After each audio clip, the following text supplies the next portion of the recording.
টি-20 বিশ্বকাপে বাংলাদেশের ম্যাচ ভারতে না হলে আয়োজক দেশ হিসেবে ভারতের শুধু ভাবমূর্তিই নয়, বড় ধরনের আর্থিক ক্ষতির মুখে পড়ার আশঙ্কাও তৈরি হয়েছে। বিসিবি ইতিমধ্যে নিরাপত্তাজনিত উদ্বেগের কথা জানিয়ে আইসিসিকে চিঠি দিয়েছে, যেখানে ভারতে দল না পাঠানোর সিদ্ধান্তের কথা উল্লেখ করা হয়েছে। বিভিন্ন সূত্র মতে আইসিসিও বাংলাদেশের ম্যাচ অন্য আয়োজকদের শ্রীলঙ্কায় সরিয়ে নিতে ইতিবাচক আছে।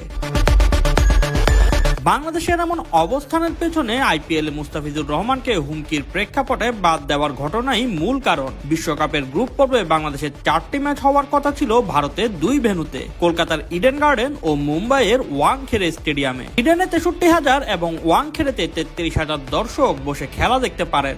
অর্থাৎ 4 ম্যাচ মিলিয়ে প্রায় 2,22,000 দর্শক ধারণ ক্ষমতার টিকিট বাজার তৈরি হয়েছিল। ইতিমধ্যেই আইসিসি বাংলাদেশের ম্যাচের টিকিট বিক্রিও শুরু করেছে। যদিও টিকিট বিক্রির অর্থ সরাসরি বিসিসিআই পায় না, আইসিসির সঙ্গে চুক্তি অনুযায়ী টিকিটের মালিকানা আইসিসি বিজনেস কর্পোরেশনের। বিসিসিআই আয় করে মূলত ম্যাচের দিনের উদ্বৃত্ত আয়, স্থানীয় স্পন্সরশিপ এবং হসপিটালিটি বক্স থেকে। ভারতীয় গণমাধ্যম হিন্দুস্তান টাইমসের প্রতিবেদনে বলা হয়েছে, যদি বাংলাদেশের ম্যাচ ভারত থেকে সরিয়ে নেওয়ার পর সেখানে কোনো বিকল্প ম্যাচ না রাখা হয়, তবে বিসিসিআই এর সম্ভাব্য লোকসান হতে পারে 7 থেকে 30 কোটি রুপি, যা দর্শক উপস্থিতি ও টিকিটের গড় মূল্যের উপর নির্ভর করবে। তবে বিকল্প হিসেবে অন্য ম্যাচ আয়োজন করা হলে লোকসান কমে আসতে পারে ভারতের। আবার বাংলাদেশের সব ম্যাচ শ্রীলঙ্কায় সরিয়ে নিয়ে সমপরিমাণ ম্যাচ ভারতকে দিলে আর্থিক ক্ষতি প্রায় এড়ানো সম্ভব বলেও ধারণা করা হচ্ছে।